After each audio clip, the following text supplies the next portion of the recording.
बिस्मिल्लाहिर्रहमानिर्रहीम। अस्सलाम वालेकुम। इंशाअल्लाह आज हम लोग साइंस के हवाले से और थियोलॉजी के हवाले से अलकिंदी की खिदमात और उनकी क्या राय थी उस पर थोड़ी रोशनी डालेंगे। जब भी हम साइंस की बात करते हैं तो उस ज़माने में सबसे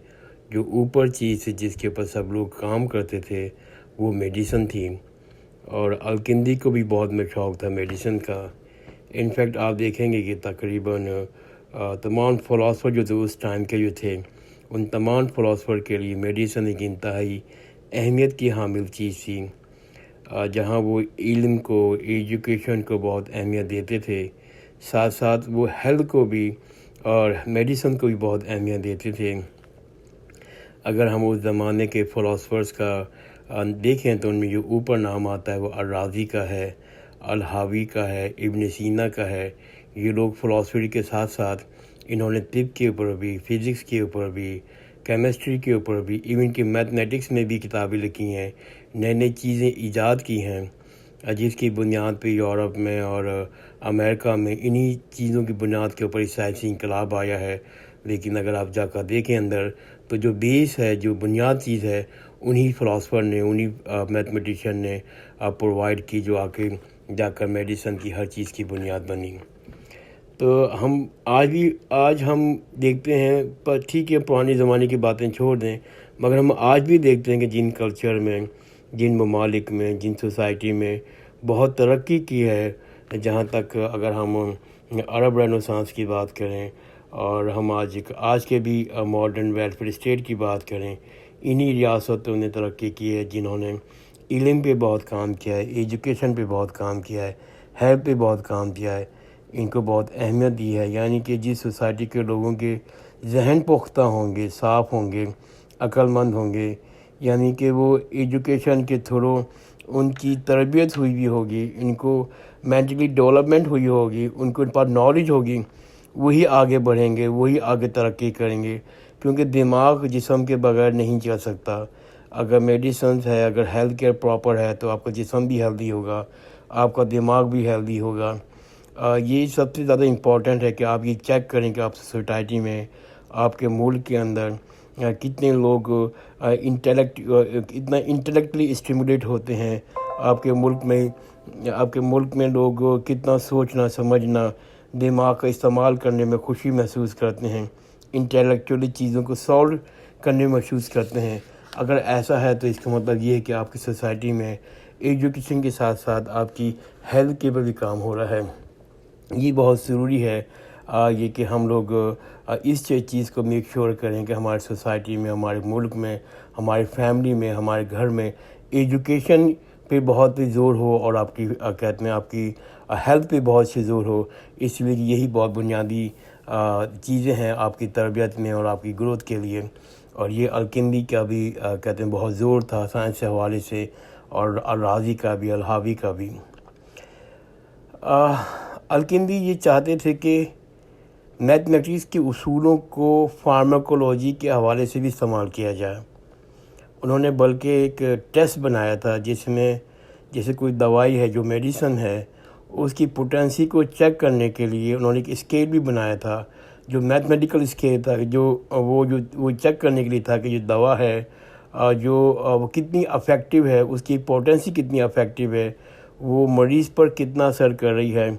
इसके अलावा इस स्केल को मुख्तलिफ ज़ावियों से और मैथमेटिकल कैलकुलेशन के ज़रिए से मालूम होता था कि दवा जो है किस कदर मरीज़ के हक़ में बेहतर है, इसके इलाज में हक़ में बेहतर है। और वो स्केल काफ़ी हद तक आगे भी इस्तेमाल होता रहा, लोगों ने इसको आगे बुनियाद बनाया। इसके अलावा अलकिंदी का एक ख़याल था, वो ख़याल बहुत यूनिक था। बाकी फ़िलासफ़र ने उस ख़याल के बारे में अपने कोई ख़ास ख़यालात का इज़हार नहीं किया, उस तसव्वुर को आगे नहीं बढ़ाया। वो अलकिंदी ये कहते थे कि चाँद की शक्ल तब्दील होती है और इंसान की बीमारी के साथ चाँद की शक्ल का भी एक ख़ास जुड़ा हुआ अमल है। लिहाजा उसने एक निज़ाम बनाया था कि लोगों को जब वो बीमारी की दवा दी जाती है, اس کے لیے ضروری ہے ہم چاند کی شکل کی تبدیلی کو بھی غور کریں، اس کی شکل کی تبدیلی کے ساتھ ہم اپنی دوائی کو بھی ایڈجسٹ کریں، میڈیسن کو بھی ایڈجسٹ کریں۔ تو وہ سم ہاؤ میڈیسنس کو بھی اور کافی لنک کرتے تھے، علاج کو بہت لنک کرتے تھے، میڈیسن کو بہت لنک کرتے تھے چاند کی موومنٹ کے اوپر، چاند کی تبدیلی کے اوپر، چاند کی شکل کے اوپر وہ بہت زور دیتے تھے، گو کہ اس خیالات کو آگے جا کر کسی اور فلاسفر نے اڈاپٹ نہیں کیا اور اس کو آگے مطلب کہ تصورات کو انکریجمنٹ نہیں ملی، اس سیکنڈ میں نہیں ملی۔ الکندی کو کیمسٹری کا بھی بہت شوق تھا، اور جیسے کہ میں نے پہلے کہا اس زمانے کے سارے فلاسفر جو تھے سائنس میں بہت انٹرسٹ لیتے تھے، اسپیشلی الرازی، اور انہوں نے بہت سی کتابیں کیمسٹری پہ بھی لکھی ہیں۔ تو الکندی کو بھی بہت شوق تھا کیمسٹری کا۔ در حقیقت کیمسٹری کا لفظ بھی اصل میں عربی یعنی الکیمی سے نکلا ہے۔ الکیمسٹ وہ لوگ تھے جو چاہتے تھے کہ لوہے کو سونے میں تبدیل کر دیں۔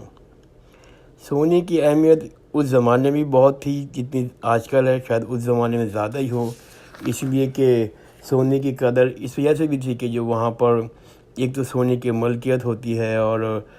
وہ جو ہیرے جواہرات اس وقت بادشاہوں کو جمع کرنے کا بہت شوق تھا، ان کی بیویوں کو بہت شوق تھا، اور ویسے بھی عمرہ جو لوگ تھے، امیر لوگ تھے، ان کے لیے اسٹیٹس سمبل تھا۔ تو سونے کی ایک اہمیت اس وجہ سے بھی تھی کہ لوگ اس کو اپنے لیے اسٹیٹس سمبل بناتے تھے،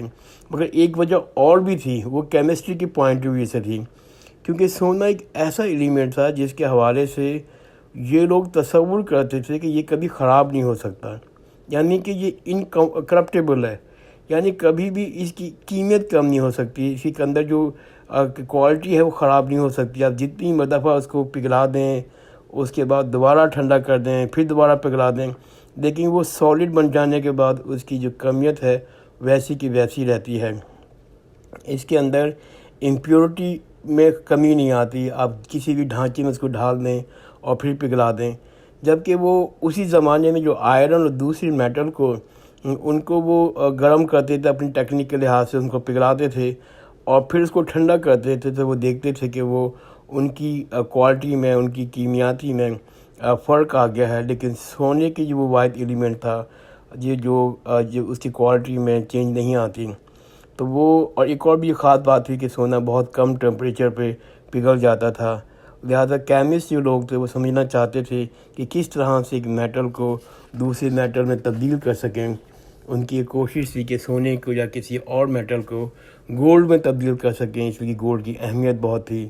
ظاہری بات ہے یہ اس وقت کامیاب نہیں ہو سکے، اور اب سائنس کی ترقی کر لی، اب ہم جانتے ہیں کہ واقعی کسی میٹل کو دوسرے میٹل میں تبدیل کرنے کے لیے اس کے لیے ہمیں شاید اس کو ایٹامک ویٹ کو چینج کرنا پڑے گا، جو کہ بہت ہی مشکل کام ہے۔ ہو سکتا ہے آپ کو کوئی ریڈیشن کے ذریعے آپ بمبارڈمنٹ کریں تو شاید اس میں چند گولڈ کے ذریعے پیدا ہو جائیں، لیکن ادروائز اس ناممکن ہے۔ بہرحال یہ اس دور کی بات ہے، اس وقت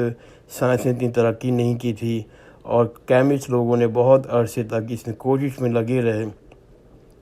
پہلی مرتبہ اس دور میں